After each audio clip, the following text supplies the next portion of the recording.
जय हिंद प्यारे दोस्तों। आशा करता हूँ आप सब बहुत अच्छे ही होंगे। आपका हमारे चैनल बिब्लियोफाइल सेंटर पर बहुत बहुत स्वागत है।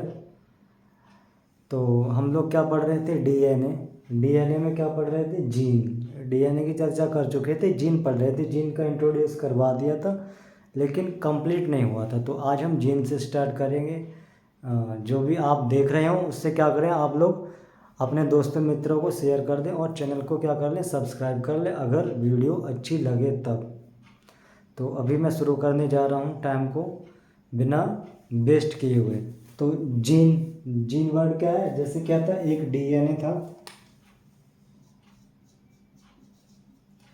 डीएनए का एक पार्ट यानी कि सेगमेंट क्या कहलाता है? जीन। जहाँ पर क्या थे, नाइट्रोजिनस बेस थे।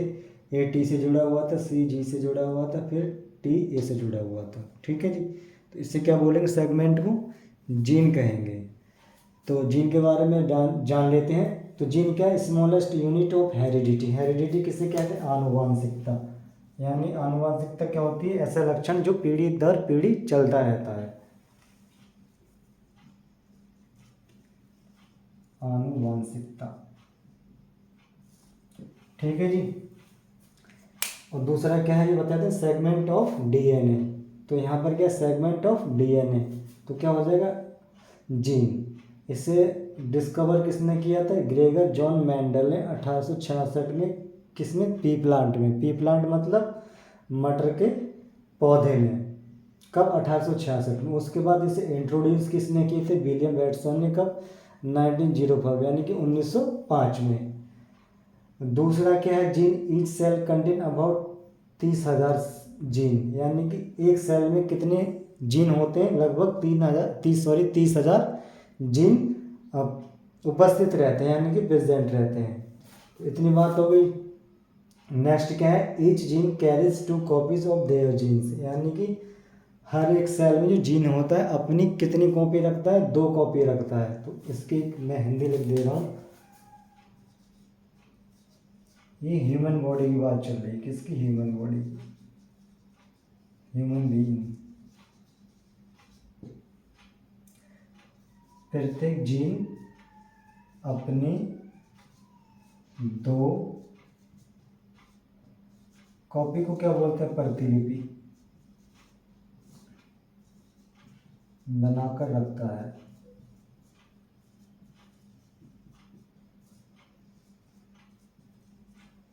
तो यहाँ तक कितनी बात समझ में आ गई? इसके स्क्रीनशॉट ले लें, उसके बाद मैं आपको फिर और लिखवाता हूँ।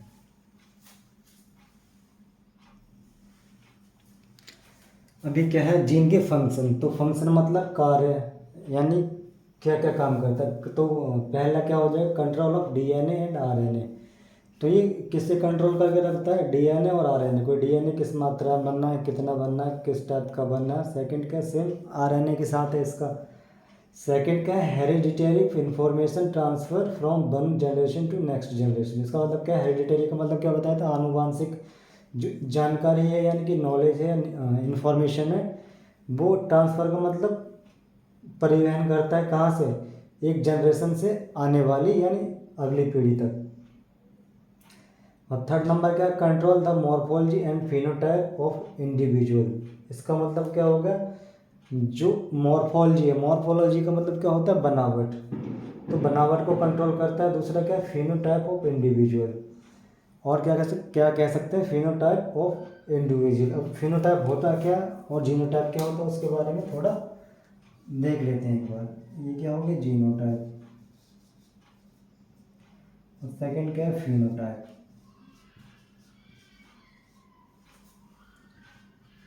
ऐसे ट्रेड्स जिनमें क्या हो? जीन रेस्पॉन्सिबल हो, यानी कि जीन उत्तरदायी हो। Gene responsible. तो ऐसे लक्ष्य को क्या कहेंगे? जीनोटाइप। और फिनोटाइप किससे कहते हैं? ऐसे रेस्पॉन्सिबल जिनमें क्या? जीन तो रेस्पॉन्सिबल हो ही हो, यानी कि जीन का तो असर पड़ता ही हो, लेकिन जीन के साथ साथ क्या हो? इन्वायरमेंट यानी बाहरी जो फैक्टर है उनका भी किसी इंडिविजुअल मतलब किसी भी प्राणी पर जीन के साथ साथ किस चीज़ का इफेक्ट पड़ता हो, environment.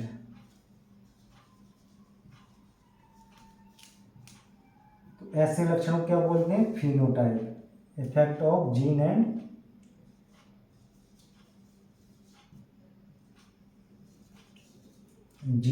environment on any individual।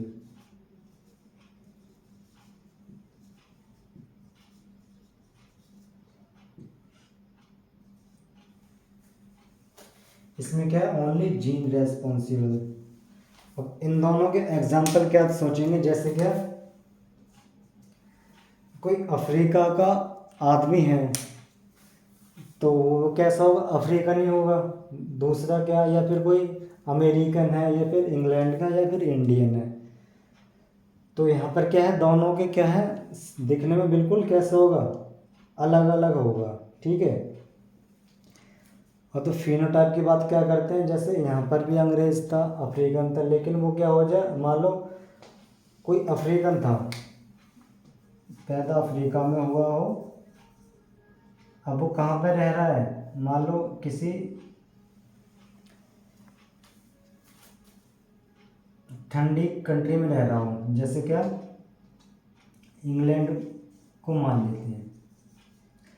England में रह रहा है कोई अफ्रीका का व्यक्ति है, इंग्लैंड में रह रहा है, लेकिन इस पर तो जो पहले से आया है, कहाँ से, अफ्रीका से, कहाँ पर आया है, इंग्लैंड में, तो उस पर तो कोई फर्क नहीं पड़ेगा। जो उसकी संतान इंग्लैंड में पैदा होगी उस पर के इन्वायरमेंट का इफेक्ट पड़ जाएगा। किसका इफेक्ट पड़ जाएगा, इन्वायरमेंट का। अब जो इसके बच्चे पैदा होंगे अफ्रीकन के, वो कैसे होंगे, यहाँ पर ये बहुत ज़्यादा काला होगा, जो अब इंग्लैंड में जो इसकी नई पीढ़ी होगी, यानी कि नेक्स्ट जनरेशन,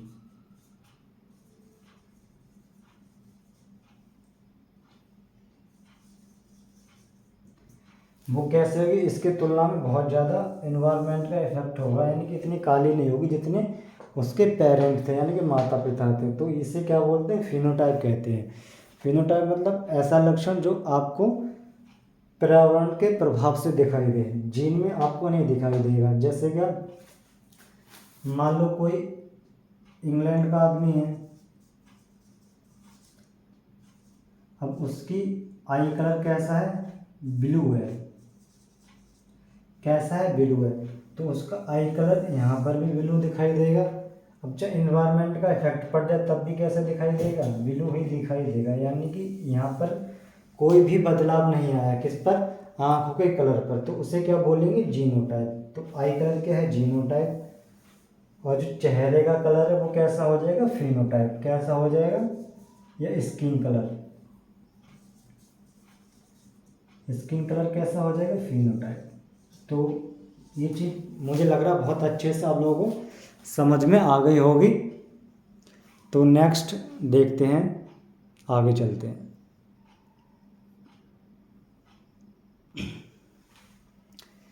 तो यहाँ पर क्या लिखा है, एलील कहते हैं। ये भी क्या है, जीन का ही टर्म है, या फिर क्या जीन का ही पार्ट है। इसमें कुछ जीन्स में चेंज होता है जिसे हम एलील कहते हैं। मेंडल का जब आप मटर के पौधे का एक्सपेरिमेंट के बारे में पढ़ोगे तो एलील नाम आएगा। तो एलील एक्चुअली होता क्या है उसे देखते हैं। जैसे फॉर एग्जांपल ये क्या है, डीएनए का डबल हेलिक्स कॉइल है, या डबल हेलिक्स स्ट्रक्चर है। अब इसमें होगा क्या, जैसे मैं एक जीन की बात करूँ यहाँ से यहाँ तक की, तो बाकी तो नॉर्मल ही रहेगा। यहाँ पर मैं बना रहा हूँ,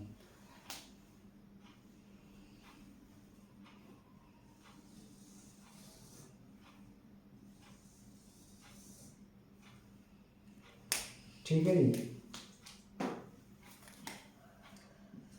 दो बॉन्ड इधर हो गए, तीन इसमें हो गए, एक दो तीन, फिर तीन है, एक दो और तीन, और नीचे एक दो।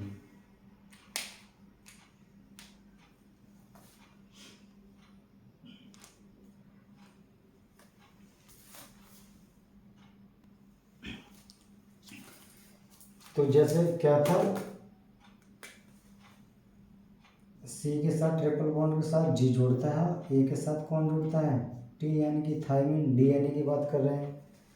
तो मान लो यहाँ पर कौन जुड़ा हुआ है, ए से टी जुड़ा हुआ है, फिर सी से जी जुड़ा हुआ है, फिर जी से सी जुड़ा हुआ है, फिर यह टी से ए जुड़ा हुआ है, ठीक है। फिर ए से कौन जुड़ा हुआ है, टी जुड़ा हुआ है। तो अगर मैं एक जीन की बात करूं तो यहाँ पर क्या होगा, जैसे जी से सी जुड़ा हुआ था, टी से ए से टी, तो ये क्या होगा, एक टाइप का इतना वेरिएंट हो गया, मतलब ये क्या है, एक फॉर्म है। जैसे फॉर एग्जांपल मैं यहाँ पे लिख रहा हूँ,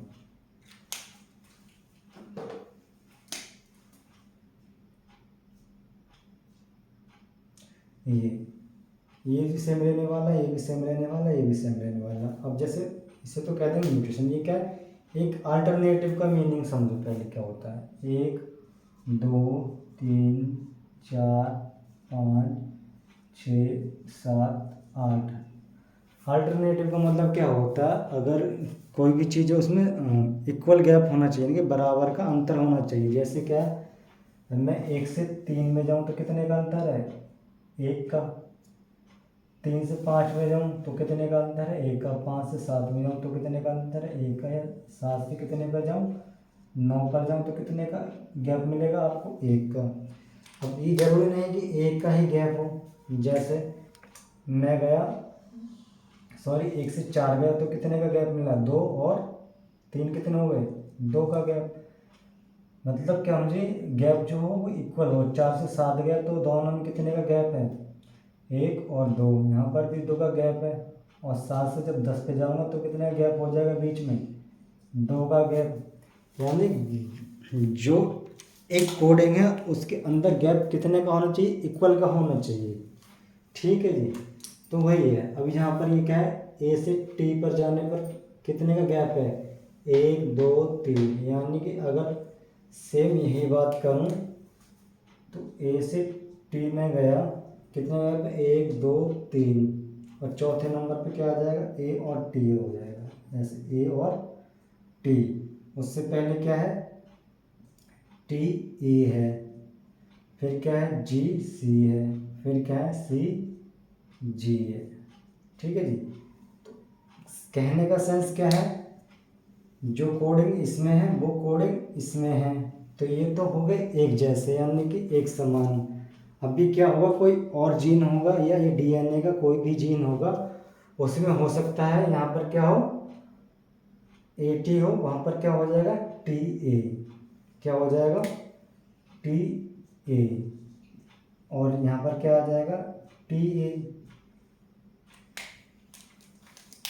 तो यहाँ पर क्या था, ए टी, तो गैप कितने का था, इस वाले ए टी से 1 2 3, कितने का गैप था, 3 का।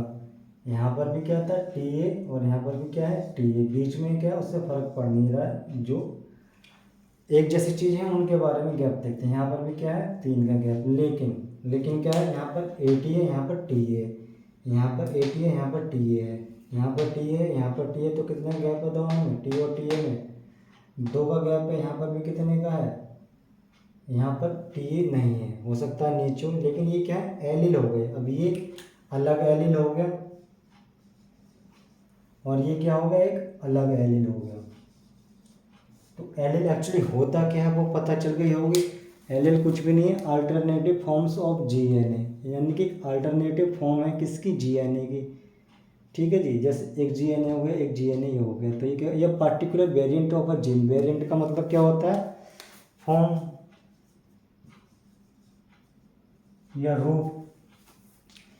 तो भाई कह रहे पार्टिकुलर का मतलब होता है बिल्कुल अलग।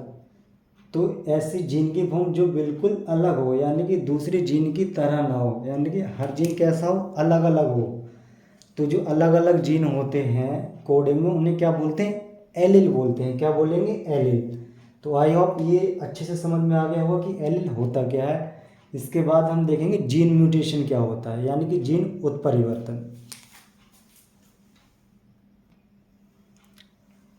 तो ये क्या है, जीन म्यूटेशन। जीन म्यूटेशन का मतलब क्या है, जीन उत्परिवर्तन, यानी कि जीन में चेंज आना। तो म्यूटेट का मतलब क्या होता है, चेंज। जैसे मैं यहाँ म्यूटेट का मीनिंग लिख देता हूँ। म्यूटेट का मतलब क्या होता है, चेंज। एक बार डेफिनेशन देख लेते हैं। जीन म्यूटेशन की डेफिनेशन क्या है? Change in DNA base pair. Base pair का मतलब पता चल गया ना, ड्यू टू किसके लिए? वेरियस का मतलब बहुत ज़्यादा सॉरी इन्वायरमेंट में पर्यावरणीय फैक्टर्स या कारक हों, जैसे क्या? यूवी लाइट और मिस्टेक ड्यूरिंग डीएनए रेप्लिकेशन, यानी कि जो डीएनए की रेप्लिकेशन होती है उस टाइम क्या हो जाए, कोई डीएनए में मिस्टेक हो जाए तो क्या हो जाएगा? जीन म्यूटेशन हो जाएगा, यानी कि जीन में क्या आ जाएगा? चेंजेस आ जाएगा। जैसे एक एग्जांपल से देख लेते हैं। ये क्या है? कोई डीएनए। अब इस पर क्या पड़ा? फैक्टर पड़ा यूवी लाइट। यूवी लाइट का मतलब क्या है? अल्ट्रावायलेट लाइट या रेज। तो बनना तो था इसे ऐसे, स्ट्रक्चर सेम रहेगा, कोई दिक्कत नहीं है। इसे कहीं एक जगह क्या कर लेते हैं? 1 2 और 3, 1 2 और 3, 1 2 और 3।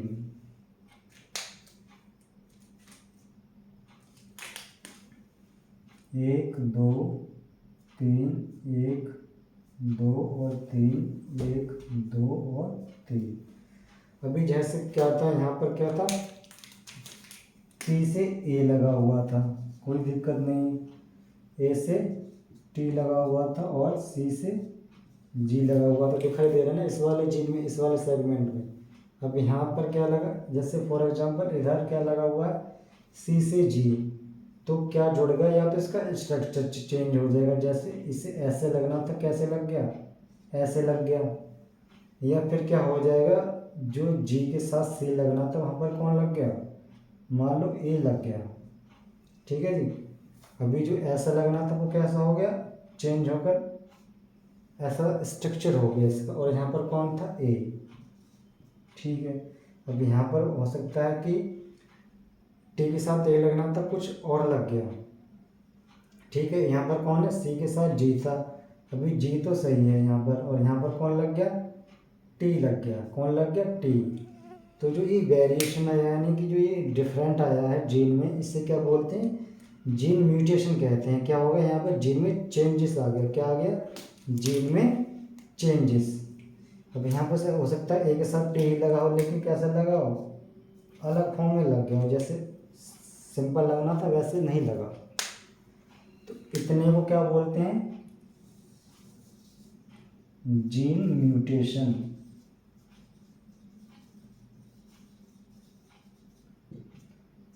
जीन म्यूटेशन मतलब जीन उत्परिवर्तन। अभी होता क्या है, जैसे कोविड-19 आया था, तो उसमें जो कोविड-19 वायरस था वो क्या कर रहा था?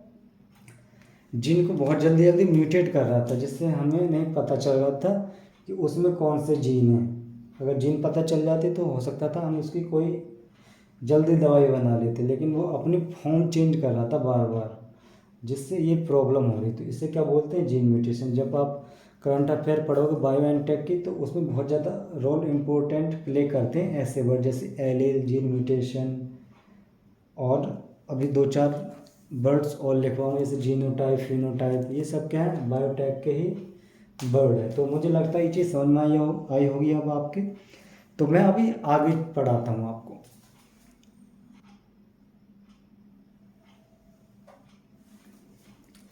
तो अब हम पढ़ेंगे आरएनए के बारे में। आरएनए की फुल फॉर्म क्या होती है? Ribose nucleic acid. इसमें क्या नहीं होता है? डी ऑक्सी, यानी कि डबल ऑक्सी नहीं होता है। तो इसका फंक्शन क्या होता है? फंक्शन मतलब कार्य या काम क्या होता है? Protein synthesis. सिंथेसिस का मीनिंग क्या होता है? बनाना। क्या होता है? बनाना। बनाना क्या बोलते हैं? जैसे मेकिंग। ठीक है जी। अब आरएनए क्या, सॉरी, आरएनए कितने टाइप का होता है? 3 टाइप का होता है, एमआरएनए, टीआरएनए और आरआरएनए। ठीक है जी। आरआरएनए कितना रहता है? 60 से 70% हमारी बॉडी में या सेल्स में स्टोर रहता है। तो एक बार इसके बारे में जान लेते हैं। जैसे क्या होता है? प्रोटीन एक्चुअली किससे बना हुआ होता है? एमिनो एसिड से बना हुआ होता है। किससे बना हुआ होता है? एमिनो एसिड से। यहाँ पर देखेंगे तो प्रोटीन किससे मिलकर बना हुआ होता है? एमिनो एसिड से। एमिनो एसिड 2 टाइप्स के होते हैं, एक होते हैं 12 और 10। 12 ऐसे होते हैं, यहाँ दिखाई दे रहा है, दिखाई दे रहा है। 12 ऐसे होते हैं जो बॉडी हमारी खुद ही सिंथेसाइज कर लेती है, यानी खुद ही बना लेती है, तो जिन्हें कहते हैं नॉन इसेंशियल, यानी कि इन्हें हमें लेने की बाहर से कोई ज़रूरत नहीं है। Non essential amino acids, amino acids को मैं डबल ए से लिख दे रहा हूँ, ठीक है जी। यहाँ पर क्या है, essential amino acids, amino acid. ये कितने होते हैं, 10 होते हैं, जो आउटर सोर्स से हमें लेने पड़ते हैं। आउटर सोर्स कोई भी फूड हो जाएगा, ठीक है जी, यानी कुछ भी खाने की चीज़। अच्छा, तो होगा क्या, जैसे कोई भी चीज़ हमने खाई, क्या खाई, कोई भी चीज़ हमने खाई, वो हमारी बॉडी में गई, यानी कि हमारे स्टमक में गई। स्टमक से कुछ प्रोटीन ऐसे होती हैं यहाँ पर डाइजेशन, जिनका डाइजेशन कहाँ पर होता है, हमारे स्टमक यानी कि अमाशय यानी कि पेट, और लास्ट में कहाँ पर हो जाता है, हमारी छोटी आंत में। तो छोटी आंत से जो प्रोटीन है या अमीनो एसिड्स है वो कहाँ पर जाएगा, सेल्स में जाएगा। अब किस सेल्स में जाना है और कौन सा अमीनो एसिड्स हमारी बॉडी के लिए ज़रूरी है, ऐसा नहीं है कि जो ऐसा अमीनो एसिड जो हमारी बॉडी में पहले से ही प्रेजेंट है या उपस्थित है उसी का स्टोरेज करना, ऐसा नहीं करेगा। तो इस चीज़ का टेक कौन लगाता है अमीनो एसिड्स पर, कि कौन सा अमीनो एसिड हमारी बॉडी के लिए ज़रूरी है और कौन सा ज़रूरी नहीं है, जिसे हमें बॉडी से बाहर फेंकना है, वेस्ट मटेरियल में फेंकना है, जिसे हमें स्टोर करके नहीं रखना है।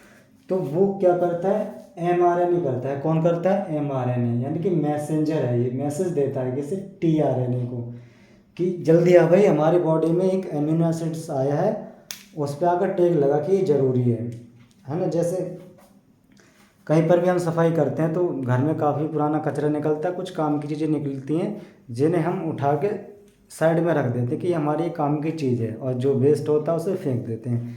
सेम यही काम कौन करता है, mRNA, यानी कि मैसेंजर, ये मैसेज देता है किसे, tRNA को।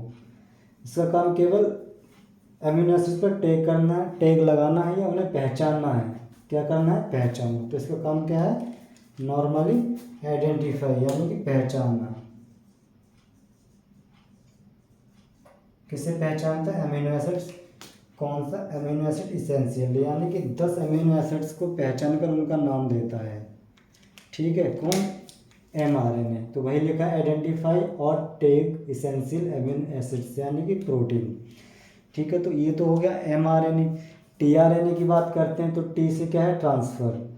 अब जो mRNA ने मैसेज दिया था किसी भी, जैसे कोई भी अमीनो एसिड्स हमने बॉडी में खाया, मान लो कोई X अमीनो एसिड है, ठीक है।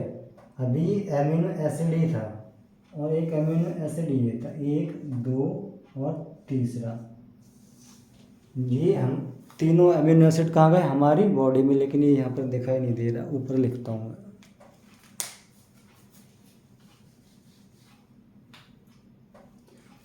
जैसे यहाँ पर एक अमीनो एसिड, 2 अमीनो एसिड और 3 अमीनो एसिड हमने अपनी बॉडी में फूड सोर्स से खाए।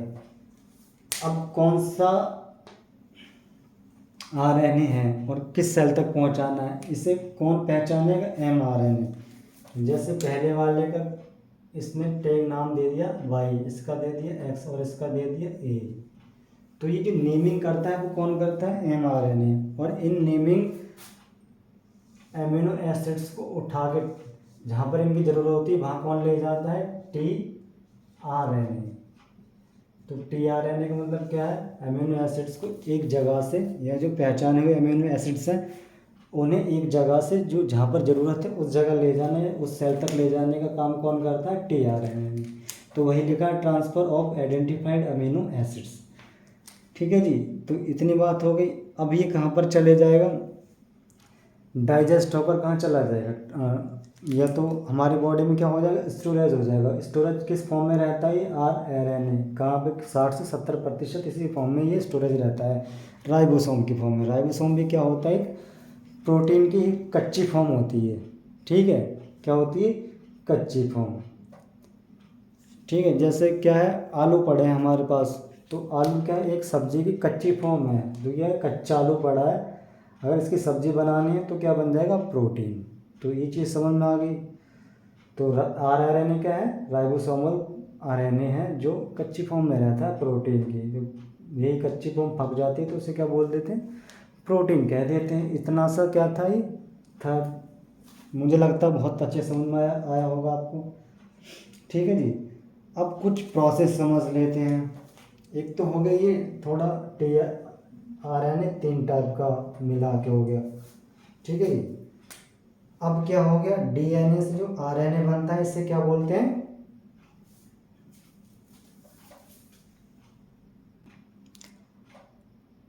इतने का एक बार स्क्रीनशॉट ले लो, फिर मैं कुछ और लिखवाता हूँ।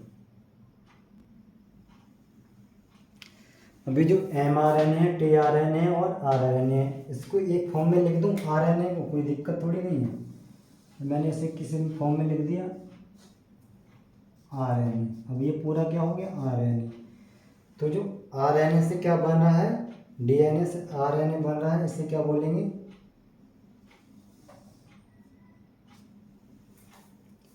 ट्रांसक्रिप्शन। क्या बोलेंगे, ट्रांसक्रिप्शन।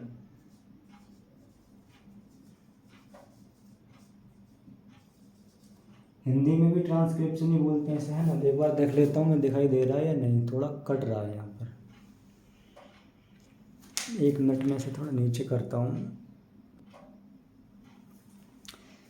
ठीक है, तो यहाँ पर DNA से RNA बनने को क्या बोलते हैं, ट्रांसक्रिप्शन। और दोबारा RNA से दोबारा क्या बनने को बोलते हैं, DNA बनने को क्या बोलते हैं, रिवर्स ट्रांसक्रिप्शन। क्या बोलेंगे, रिवर्स ट्रांसक्रिप्शन। ठीक है जी। और RNA से प्रोटीन बनने की प्रोसेस को क्या कहते हैं, RNA से प्रोटीन बनने की प्रोसेस को क्या कहते हैं, ट्रांसलेशन। क्या कहेंगे, ट्रांसलेशन।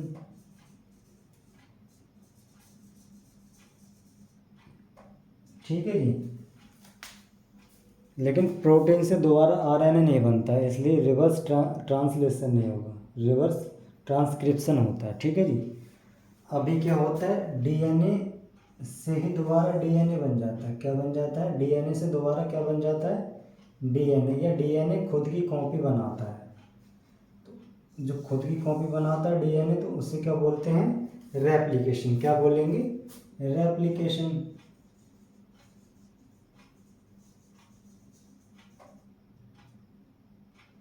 ठीक है जी। तो यहाँ पर क्या है, DNA मेकिंग ओन कॉपी, यानी DNA जब खुद की प्रतिलिपि बनाता है या खुद की कॉपी वो बनाता है तो उसे क्या कहते हैं, रेप्लिकेशन। और DNA जब RNA बनाता है तो उसे क्या बोलते हैं, ट्रांसक्रिप्शन।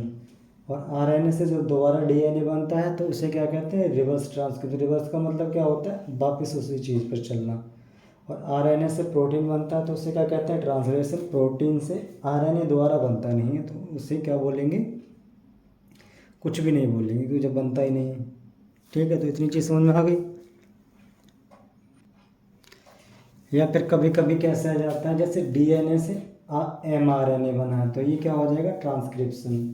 अभी mRNA, tRNA और RNA में कैसे, कौन सी प्रोसेस है, तो जो डीप लेवल पे जो प्रोसेस होगी वो क्या होगी, DNA से क्या हो जाएगी, mRNA क्या बोल देंगे, ट्रांसक्रिप्शन। ट्रांसक्रिप्शन। ठीक है जी। और mRNA से प्रोटीन बनने तक की प्रोसेस को क्या बोलते हैं, ट्रांसलेशन। तो मेन जो आएगा वो यहाँ से यहाँ पर आएगा। ऐसे ये भी क्या है, ट्रांसलेशन ही है।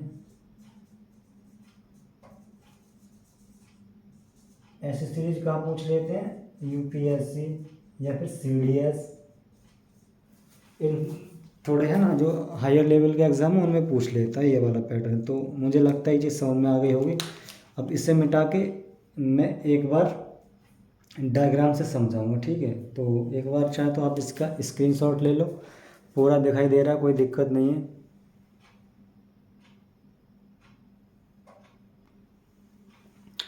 तो अभी मैं क्या बता रहा था, जैसे क्या था,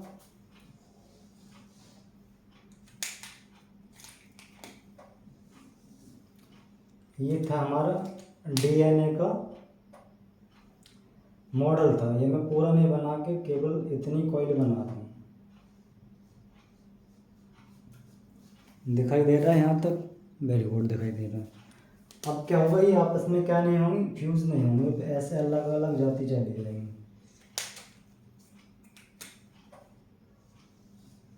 ऐसे। तो यहाँ तक तो क्या था, ये पूरा डीएनए था,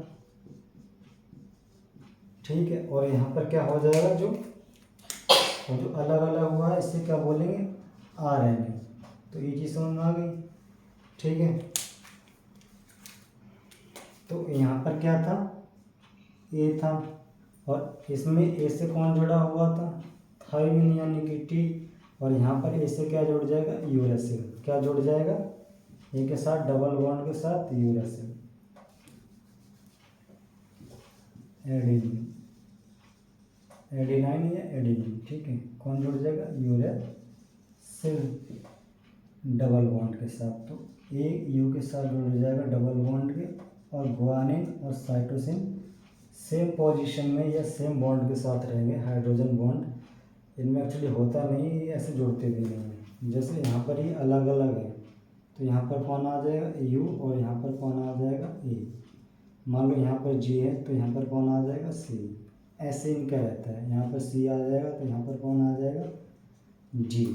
यहाँ पर कौन रहेगा, मान लो ए है तो यहाँ पर कौन आ जाएगा, यू, ठीक है जी। फिर कौन आ जाएगा, सी, तो सी के बाद कौन आ जाता है, जी। ये कंडीशन कोडिंग की किसकी रहती है, आरएनए की। यानी कि जी है तो यहाँ पर कौन आ जाएगा, सी, या फिर ए है तो कौन आ जाएगा नीचे, यूरेसिल, ठीक है। तो ये फॉर्म क्या होगी, पूरे आरएनए की फॉर्म होगी। किसकी फॉर्म होगी, आरएनए की। तो वही कह रहे हैं यहाँ पर जो डीएनए में कौन था, थायमिन। अभी आप देखोगे यहाँ पर थायमिन यहाँ पर था, लेकिन आरएनए में थायमिन नहीं, यानी कि नहीं है, टूट गया। तो ये आरएनए कहाँ पर यूज होगा, ये जो हाइड्रोजन बॉन्ड थे यहाँ पर डबल बॉन्ड, उन्हें तोड़ने में कौन यूज हो गया, हाइड्रोजन, सॉरी थायमिन। अभी क्या होगा, जैसे ये कॉइल, ये क्या है, एक आरएनए। अभी इस आरएनए से एक आरएनए और आगे जोड़ेगा, क्या जोड़ेगा, आरएनए, ठीक है। तो वो क्या बन जाएगा, डीएनए बन जाएगा। क्या बन जाएगा, डीएनए। जैसे फॉर एग्जांपल ये वाला एक कॉइल है, वो आके किससे जुड़ जाए, इससे आके जुड़ जाए, तो फिर कैसा, कुछ ऐसा हो जाएगा, ठीक है। क्या होगा, एक आरएनए ये था, एक आरएनए ये था, तो ये दोनों आरएनए मिलकर क्या बना लेंगे, डीएनए। तो इसे क्या बोल देंगे, रिवर्स ट्रांसक्रिप्शन, ठीक है जी।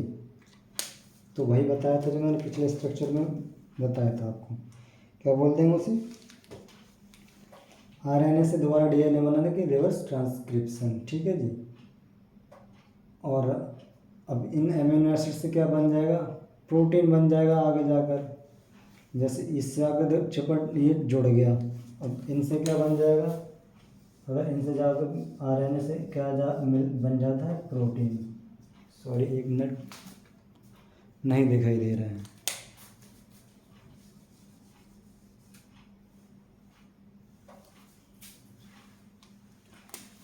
अगर इस आरएनए से क्या बन रहा है जाकर, प्रोटीन, तो इस प्रोसेस को क्या बोलते थे,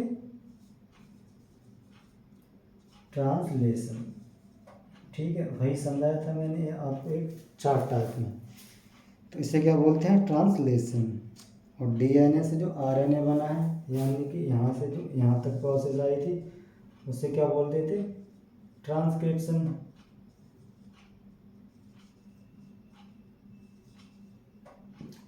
तो मुझे लगता है ये चीज़ें बहुत अच्छे समझ में आए। जो एक आरएनए फिर जुड़ा जो डीएनए वाला, यानी कि ये पूरा डीएनए बन गया, इसके बीच में क्या आ जाएंगे, एक के साथ टी जुड़ जाएगा। यानी कि जो यूरेसिल था वो किस में, हाइड्रोजन बॉन्ड को बनाने में यूज हो गया। और कौन सा नई चीज़ बन गई, थायमिन, नाइट्रोजनस बेस। यानी बेस पेयर क्या बन गया, थायमिन बन गया। तो इसे क्या बोलते हैं, रिवर्स ट्रांसक्रिप्शन। अगर डीएनए खुद ही डीएनए बना रहा है तो उसे क्या बोलेंगे, रेप्लिकेशन, यानी कि खुद पर क्या हो रहा है, बाइंड हो रहा है, यानी कि खुद पर ऐसे बाइंड होगा। जैसे ये वायर है, इस पर क्या हो जाएगा, ऐसे चिपटा हुआ होता है। तो हिस्टोन प्रोटीन ये दिखाई दे रहा है ना एक बार, हाँ। जैसे डीएनए का एग्जांपल क्या था, डीएनए में ऐसे हिस्टोन प्रोटीन रहते हैं, सॉरी क्रोमोसोम से। तो क्रोमोसोम में ऐसा रहता है, ये क्या हो गया, हिस्टोन प्रोटीन होगा ये मार्कर। और जो डीएनए था वो ऐसे बंधा हुआ रहता है, जैसे बांध के रखता है हिस्टोन प्रोटीन डीएनए को, ठीक है। तो यही एग्जांपल था। तो मुझे लगता है ये चीज़ें बहुत अच्छे से समझ में आई होगी। अब नेक्स्ट देखते हैं जो पढ़ाना है हमें।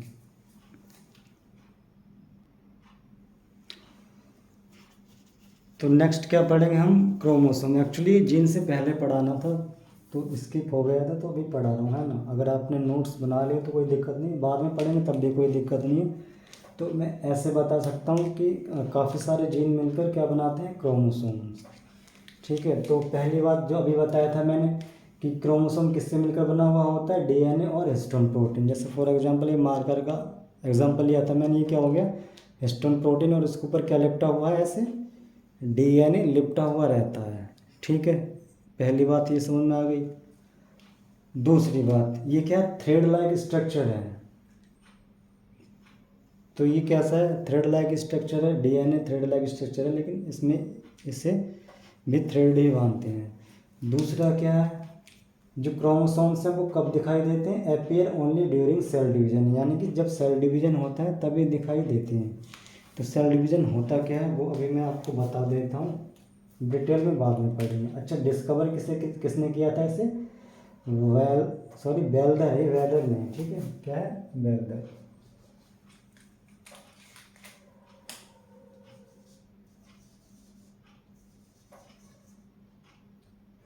वेल्दर फ्लेमिंग कब, सन 1800 में, इसलिए 1866 में क्या आया था, जीन, है ना। 66 साल बाद जीन की खोज हो गई थी, ठीक है जी।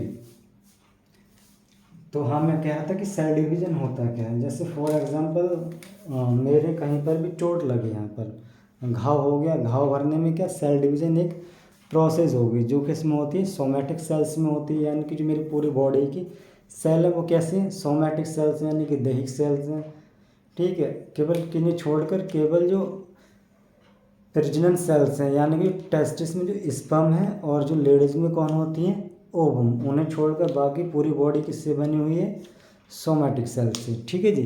एक न्यूरल सेल्स होते हैं वो ब्रेन में रहते हैं, उनकी बात मैं अभी नहीं कर रहा हूँ, वो दोबारा बनते भी नहीं, ना ही उनमें सेल डिवीज़न होता है। तो मैं किसकी बात कर रहा हूँ, ऐसे सेल जहाँ चोट लगने पर घाव भर जाता है, उनमें सेल डिवीज़न कैसे होता है। जैसे फॉर एग्जांपल घाव भरना भी क्या थी, एक सेल थी, इसमें क्या था, न्यूक्लियस था ये। तो मेन सेल को क्या बोलते हैं, पेरेंटल सेल, ठीक है। अभी आगे चलकर क्या होगा, जो न्यूक्लियस है वो दो पार्ट में क्या हो जाएगा, डिवाइड हो जाएगा ऐसे 8 की तरह, और यहाँ पर सेल सेम ही रहेगी, ये क्या हो गया, न्यूक्लियस। अभी जो सेल है वो दो पार्ट में क्या हो जाएगी, चेंज, टूट जाएगी। जैसे एक पार्ट ये हो गया, एक पार्ट ये हो गया, अब ये क्या बन गई, दो नई सेल बन गई। और इनका न्यूक्लियस कौन सा है, रेड वाला, इसमें भी आ जाएगा और इसमें भी आ जाएगा। तो ये क्या थी, F1, यानी कि F1 जनरेशन। अभी फिर क्या करेंगे, सेल डिवीज़न करेंगे, क्या करेंगे, सेल डिवीज़न। तो सेम भाई प्रोसेस रहना इसमें।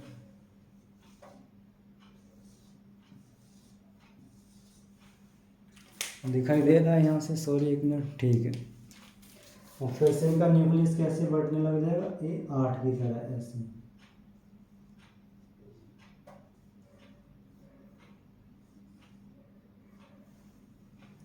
और फिर से दो दो पार्ट में डिवाइड हो जाएगी, यानी क्या हो जाएगी, टूट जाएगी। तो जो रेड मार्कर से बना रहा हूँ ये क्या है, न्यूक्लियस है। और ये कितनी हो गई, पूरी सेल्स बन गई।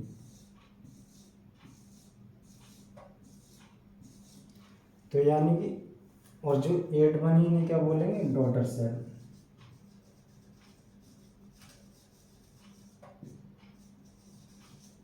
डॉटर सेल को क्या कहते हैं, पुत्री कोशिका।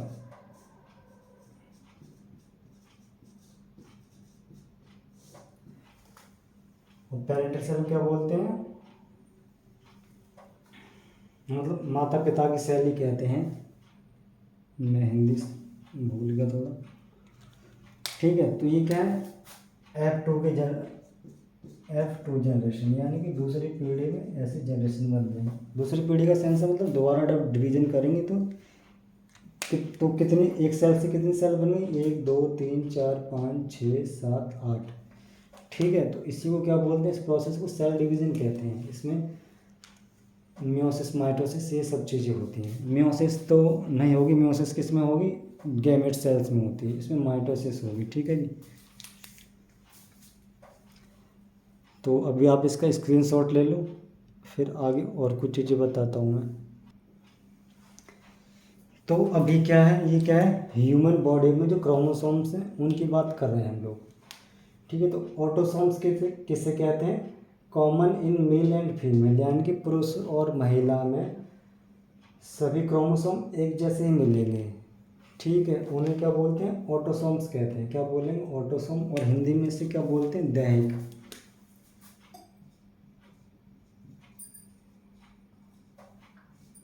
दैहिक गुणसूत्र। ठीक है, और इससे क्या बोलेंगे, लिंग गुणसूत्र। तो दो चीज़ें पता चल गई।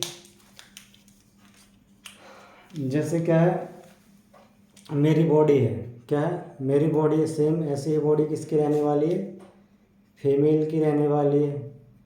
ठीक है, तो ऐसी सेल्स को क्या बोलते हैं, बॉडी सेल्स। और जो इनमें क्रोमोसोम्स होंगे उन्हें क्या बोलेंगे, ऑटोसोम। ठीक है, और कितना होता है, एक सेल में 22 पेयर्स होता है। यानी कि फॉर एग्जांपल ये कोई सेल है, तो उसमें कितने पेयर्स रहने वाले हैं, 22 पेयर्स रहने वाले हैं। कितने रहने वाले हैं, 22 पेयर्स रहने वाले हैं। ऐसे किसी सेल में न्यूक्लियस में क्या रहेंगे, चीज़ रहेगी।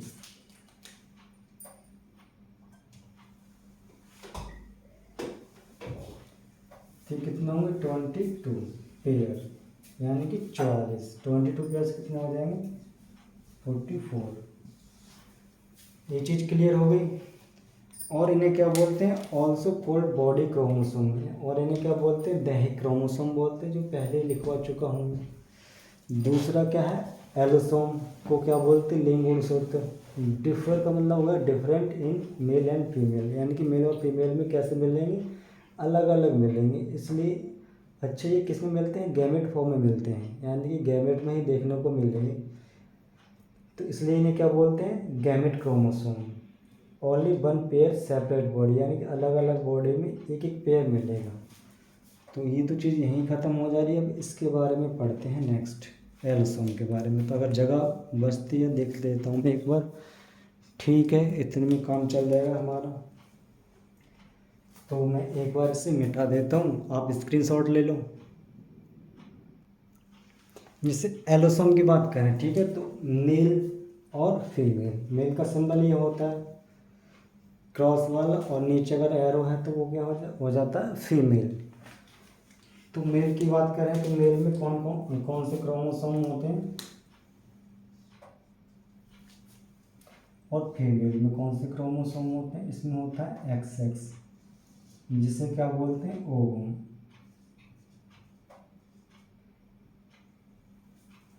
और ये क्या है, स्पर्म है कोई, इसका न्यूक्लियस हो जाएगा, ये इसका न्यूक्लियस हो जाएगा। ठीक है, तो इसके न्यूक्लियस में कौन सा क्रोमोसोम होगा, XY, और इसके न्यूक्लियस में कौन सा रहने वाला है, XX। तो कुछ प्रोसेस समझा देता हूँ, अभी जैसे पहली बात कह ले रहे हैं कि क्रोमोसोम्स टोटल होते कितने हैं, तो सोमैटिक सेल्स यानी कि जो बॉडी बॉडी क्रोमोसोम्स हैं वो कितने हैं, बॉडी क्रोमोसोम का मतलब जो ऑटोसोम्स थे, ऑटोसोम्स कितने हैं 22 पेयर्स का मतलब 44। मेल में कितने हैं, एक एक्स और एक वाई, तो कितने हो गए 2।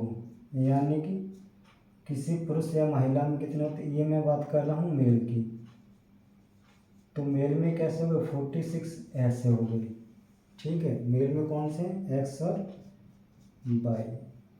यहाँ पर मैं फीमेल की बात करूँ तो ऑटोसोम्स तो सेम ही रहने वाले हैं, कितने 44, और फीमेल में क्या आने वाले हैं 2XX, क्या आने वाले हैं 2XX, तो कितने हो जाएंगे +2, कितने हो जाएंगे फीमेल में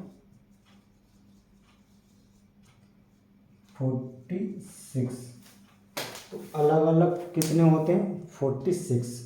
और टोटल की बात करूँ मैं मेल और फीमेल दोनों में कितने होते हैं, तो 44 और 4 कितने हो जाएंगे 48, कितने हो जाएंगे 48। तो मैं टोटल क्रोमोसोम लिख दूँ ह्यूमन बॉडी में, ठीक है 48। और अगर अलग अलग पूछे तो कितने होते हैं 46। ये किस में है टोटल यानी कि दोनों में, बोथ मेल एंड फीमेल। तो ये समझ में आया होगा अच्छे से मुझे लग रहा है। ठीक है, तो इतनी बात हो गई। अब नेक्स्ट चीज़ देखते हैं हम लोग। ठीक है, जब अब एक होता है हैप्लॉइड और डिप्लॉइड, उसके बारे में जानेंगे, लेकिन उसमें थोड़ा प्रोसेस है, उससे देख लेते हैं। रिप्रोडक्शन वाला और फर्टिलाइजेशन वाला। जैसे मेल, कोई यहाँ पर कोई पुरुष है, कौन है, कोई पुरुष है,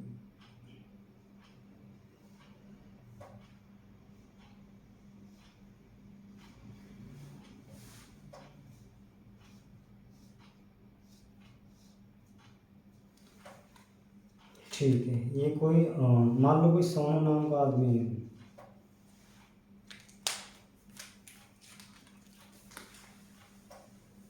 और यहाँ पर कोई फीमेल है, थोड़ा मेकअप ज़्यादा कर देते हैं,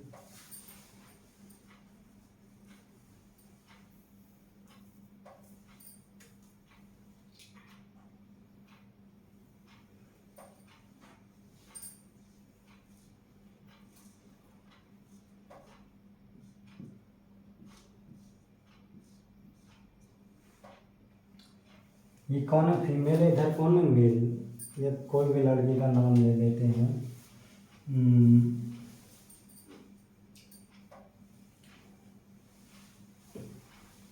मान लो शीला है, ठीक है जी, इधर कौन है सोनू। अब इन दोनों में क्या होगा कॉपुलेशन होगा, ठीक है, तो यहाँ पर मेल में क्या होगा टेस्टिस होंगे, दो पाउच में ऐसे टेस्टिस लटके हुए होंगे, और फीमेल में क्या होगी ओवरी होंगी, तो क्या होंगी ओवरी, यहाँ पर ऐसे यूट्रस, और यूट्रस ऐसे फैलोपियन ट्यूब जाकर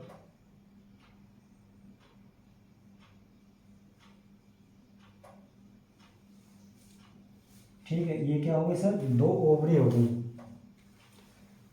एक ओवरी ये और एक ओवरी ये। अब इनमें क्या बनता है ओवम बनते हैं, क्या बनता है ओवम। एक अंडाणु को बोलते हैं ओवम, और एक से ज़्यादा तो उन्हें क्या बोलेंगे ओवम। और ये क्या है टेस्टिस, पेयर में 2 ओवरी किस में रहते हैं, ओवम का मतलब अंडाणु, और ओवरी का मतलब क्या होगा अंडकोशिका। ठीक है, मैं लिख नहीं रहा हूँ, बस लिख लेना आप लोग अंडकोशिका, और इन्हें क्या बोलते हैं टेस्टिस। टेस्टिस से क्या निकलेगा स्पर्म, मिलियन और बिलियन स्पर्म्स निकलते हैं, तो स्पर्म का शेप कैसे होता है ऐसे।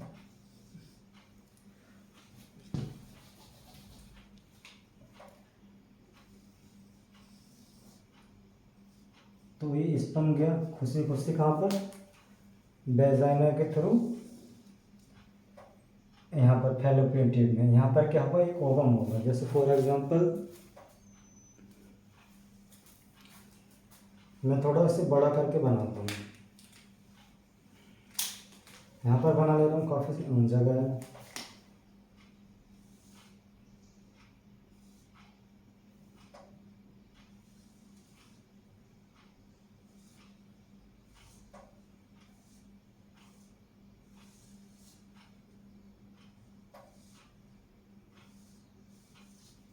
ठीक है जी, ये कहाँ चला गया, ये वेजाइना हो गया। वेजाइना के थ्रू कहाँ पर चला गया, ये ऐसे ऐसे करते करते कहाँ तक गया, फैलोपियन ट्यूब में गया। यहाँ से क्या निकली थी, ये क्या है, ओवरी है। एक ओवरी ये हो गई और एक ओवरी ये हो गई। यहाँ से क्या निकला होगा, एग रिलीज हुआ होगा, जो कहाँ पर आया होगा, यहाँ पर। मान लो ये क्या है, एग है, जिसमें क्या है XX क्रोमोसोम है और इसमें क्या है XY क्रोमोसोम है। इन दोनों में फर्टिलाइजेशन हुआ हुआ है, यानी कि जैसे कोई ओवम है, इसका एक न्यूक्लियस है ये वाला, यहाँ से क्या क्या आया,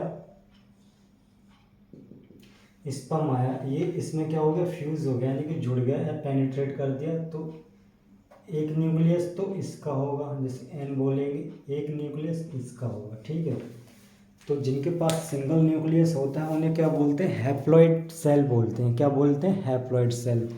तो स्पर्म कैसी सेल है, हैप्लॉइड, यानी अगुणित, यानी कि ऐसी सेल जिसके पास एक न्यूक्लियस होगा उसे क्या बोलेंगे, हैप्लॉइड। क्या बोलेंगे, हैप्लॉइड कहेंगे।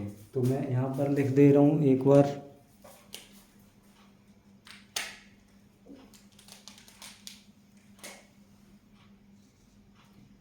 एन का मतलब क्या है, हैप्लॉइड,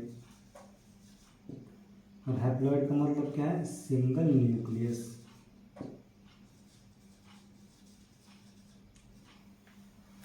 तो हैप्लॉइड को हिंदी में क्या बोलते हैं, अगुणित। ठीक है जी। और 2n यानी कि दो न्यूक्लियस हो गए तो क्या बोलेंगे, डिप्लॉइड। क्या बोलेंगे, नहीं दिखाई दे रहा है, ऊपर लिख देता हूँ यहाँ पर। अगर N 2n हो गए तो क्या बोलेंगे उसे, डिप्लॉइड।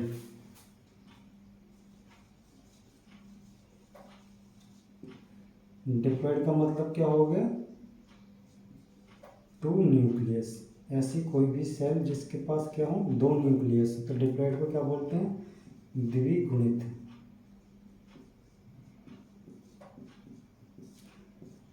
तो आई थिंक अब बहुत अच्छे से समझ में आ गया होगा N और 2n हैप्लॉइड डिप्लॉइड क्या है। तो स्पर्म और ओवम क्या है, हैप्लॉइड है। जब दोनों मिल जाते हैं तो उनके मिलने से यहाँ पर क्या बन जाएगा, एक ऐसी फॉर्म बन जाएगी जिसे क्या बोलते हैं, जायगोट। तो जायगोट किसके मिलने से बना है, तो जायगोट किसके मिलने से बना है,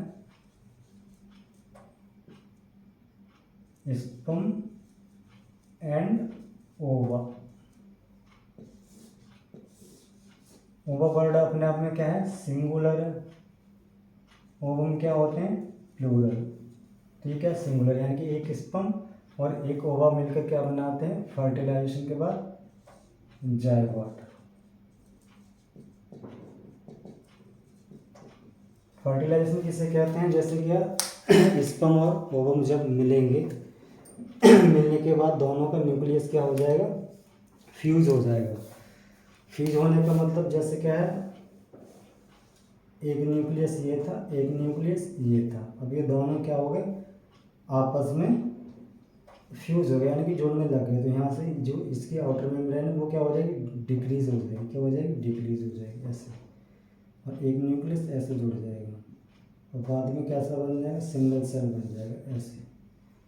तो इस प्रोसेस को क्या बोलते हैं, फ्यूजन, यानी कि फर्टिलाइजेशन बोलते हैं। तो आई थिंक ये चीज़ बहुत अच्छे समझ में आ गई होगी। ठीक है, तो यहाँ पर मेल और फीमेल क्या होते हैं, जो स्पर्म और ओवम में जो भी, अगर फीमेल के जो जितने भी अच्छे कैरेक्टर हैं वो किस में डाल कर रख देगी, फीमेल अपने इस ओवम में स्टोर कर देगी, जो अगली पीढ़ी में क्या हो जाते हैं, ट्रांसफ़र हो जाते हैं। ऐसे मेल क्या करेगा, जो अपने सबसे अच्छे कैरेक्टर होंगे पूरे बॉडी के, वो किस में डाल देगा, स्पर्म में डाल देगा, जो कहाँ पर ओवम से फ्यूज होकर अगली पीढ़ी में चले जाते हैं। अभी जानेंगे एलोसोम पर ही बात कर लेते हैं। जैसे फॉर एग्जांपल एलोसोम की बात करूँ मैं, जैसे एक एग्जांपल रहता है, पहलवान का बेटा पहलवान क्यों नहीं बनता, ये इंजीनियर का बेटा पहले से ही इंजीनियर क्यों नहीं बन जाता, आईएएस का बेटा पहले से ही आईएएस क्यों नहीं बन जाता, मतलब एक जन्मजात लक्षण क्यों नहीं, जबकि उसका बाप कैसा था, आईएएस था या माता आईएएस थी, सॉरी हिल रहा थोड़ा, 1 मिनट, ओके ना। तो क्या है, जो इसमें क्या है, जेनेटिक मटेरियल है ओवम या स्पर्म में, क्या है, जेनेटिक मटेरियल है यहाँ पर ओवम में। तो जेनेटिक मटेरियल ही ट्रांसफ़र हो रहा है दोनों से, या तो मैं स्पर्म की बात करूँ या फिर मैं ओवम की बात करूँ, दोनों से क्या हो रहा है, जेनेटिक मटेरियल ही ट्रांसफ़र हो रहा है, ना कि हमारी सोमेटिक बॉडी। अब ऐसा तो नहीं है जैसे मेरी या कोई पहलवान हो, उसका मसल्स या बाइसेप्स कैसे होंगे, ज़्यादा अच्छे होंगे, है ना। तो यहाँ से भी कोई भी सेल ट्रांसफ़र नहीं हो रही है। ट्रांसफ़र कहाँ से हो रही है, अगर पहलवान है तो कहाँ से होगी, टेस्टिस से होगी। जैसे फॉर एग्जांपल कोई महिला आईएएस है, तो ऐसा तो नहीं है उसकी ब्रेन, अगर जैसे नॉलेज कहाँ रहेगी आईएएस की, ब्रेन में रहेगी, तो ऐसा तो नहीं है कोई ब्रेन सेल ट्रांसफ़र हो रही है नेक्स्ट पीढ़ी में, नहीं हो रही है। क्या ट्रांसफ़र हो रहा है, ओवम, ओवम में क्या है, जेनेटिक मटेरियल है ओनली। तो ये बात अच्छे से समझ लेंगे, इसमें ऑरली बता दिया मैंने, कोई डायग्राम बनाने की ज़रूरत नहीं है। तो इसलिए ऐसा होता है कि किसी भी आईएएस का बेटा आईएएस नहीं होता, किसी भी पहलवान का बेटा पहलवान नहीं होता। चाहे पहलवान में ताकत की बात आ जाएगी, ताकत किस में रहती है, हमारी मसल्स में, और मसल्स क्या है, सोमेटिक सेल्स हैं। सोमेटिक सेल्स का मतलब दैहिक हैं, ठीक है जी, यानी कि ऑटोसोम्स क्रोमोसोम्स में आ जाएंगे। ऐसे ही अगर मैं नॉलेज की बात करूँ, जैसे टीचर का बेटा एक टीचर नहीं होता, उसे सीखना पड़ता है हर चीज़, है ना। अगर पहलवान बनना है तो क्या उसे एक्सरसाइज करनी पड़ेगी, अगर नॉलेज या टीचर बनना है या फिर कुछ और भी बनना है जिसमें क्या नॉलेज की ज़रूरत रहेगी, तो फिर क्या करना पड़ेगा, उससे वो चीज़ एक्वायर्ड करनी पड़ेगी, यानी सीखनी पड़ेगी, है ना। क्योंकि हमारे न्यूरॉन्स ट्रांसफ़र नहीं हो रहे हैं, ट्रांसफ़र क्या हो रहा है, केवल ओवम और स्पर्म। तो आई होप ये चीज़ बहुत अच्छे से समझ में आई होगी आप लोगों के। तो मैं इस चीज़ को आज मैं यहीं वाइंड अप करता हूँ। क्लास लगभग 1 घंटे की हो चुकी है। अगर ये क्लास आप लोगों को पसंद आई हो, तो मुझे लगता है यहाँ तक मैंने पढ़ाया काफ़ी पसंद आई होगी।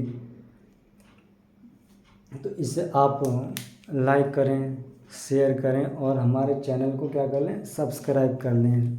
मैं भूल जाता हूँ पूरी क्लास में कि चैनल के बारे में बताना है। तो ये क्या है, बिब्लियोफाइल सेंटर नाम से एक चैनल है। मैं यहाँ पर बायोलॉजी जल्दी ख़त्म करके क्या करने वाला हूँ, अभी एक क्लास रोज़ डाल रहा हूँ।